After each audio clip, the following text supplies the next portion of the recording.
तो बच्चों आप लोगों के सामने यहाँ पे एक क्वेश्चन है जो कि कंपटीशन में पूछा जाता है। क्वेश्चन क्या है कि यहाँ पे लीनियर चार्ज डेंसिटी जो है इस वाले प्लेट पे या इस वाले सरफेस पे हम कह सकते हैं प्लस एक समान रूप से डिस्ट्रीब्यूट है, और यहाँ पे क्या है सरफेस चार्ज डेंसिटी जो माइनस है एक समान रूप से डिस्ट्रीब्यूट है। तो आपको बताना है पी पॉइंट पे इंटेंसिटी ऑफ इलेक्ट्रिक फील्ड कितना होगा, मतलब आपको वैद्युत क्षेत्र की तीव्रता बताना है कितना होगा।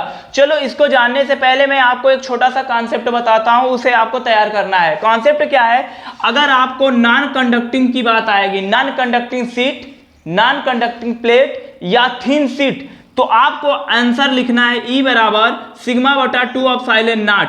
ठीक है, अगर शीट की भी बात आएगी, प्लेट की भी बात आएगी या थिन शीट की बात आएगी, लेकिन कैसा होना चाहिए, नॉन कंडक्टिंग। तो आपको यह बताना है इंटेंसिटी ऑफ इलेक्ट्रिक फील्ड। अगर आपसे पूछा जाता है कि कंडक्टिंग शीट या कंडक्टिंग प्लेट जो होती है उसके लिए प्लेट शब्द आ गया या कंडक्टिंग शीट की भी बात आएगी, तो वहां पर आपको E बराबर सिग्मा बटा एप्सिलॉन नॉट बताना है।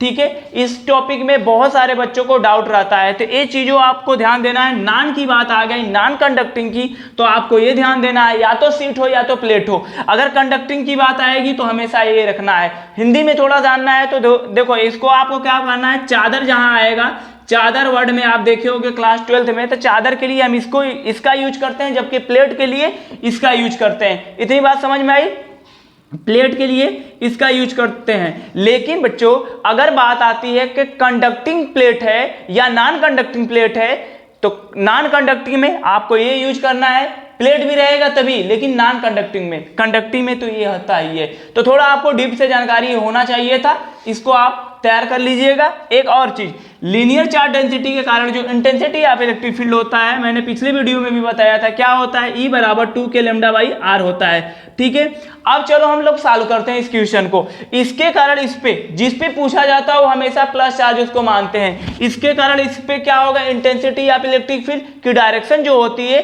प्लस टू माइनस होती है। तो बताओ A प्लस है A भी प्लस, तो हमेशा रिपल्सन होगा, तो इसके कारण जो इस पे होगा इंटेंसिटी ऑफ इलेक्ट्रिक फील्ड की डायरेक्शन उधर होगी। लेकिन इस वाले माइनस के कारण इस पे जो होगा वो भी उधर ही का होगा, क्योंकि देखो इसको प्लस कहेंगे, A माइनस है तो प्लस टू माइनस होती है, तो E2 भी हो गया इधर की।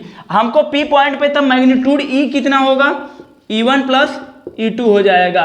ठीक है, मैग्नीट्यूड E जो होगा intensity of electric field, magnitude परिणामी वैद्युत क्षेत्र की तीव्रता क्या होगी, E1 प्लस E2 होगा। E1 का मान कितना दिया गया है, E1 का मान दिया नहीं गया है, आपको समझना है, लगाना है, याद होना चाहिए। E1 की वैल्यू कितनी होगी, ये क्या है, लीनियर चार्ज डेंसिटी है। लीनियर चार्ज डेंसिटी के कारण कितना होता है आपको पता होना चाहिए, 2 के लैम्डा बाई R होता है। चलिए इसके क्या है, इसको बोलते हैं सरफेस चार्ज डेंसिटी। इसके कारण कितना होता है, सिग्मा बटा 2 एप्सिलॉन नॉट होता है। तो प्लस कर दीजिए सिग्मा बटा 2 एप्सिलॉन नॉट। यही बच्चों आपका आंसर हो गया, यही क्वेश्चन या इतना ही आपका क्या हुआ, इस क्वेश्चन का आंसर हो गया। तो आप लोग मुझे कमेंट करके बताइएगा, अगर ये हम यहाँ पे Q पॉइंट ले लेते हैं तब इंटेंसिटी ऑफ इलेक्ट्रिक फील्ड कितना होगा।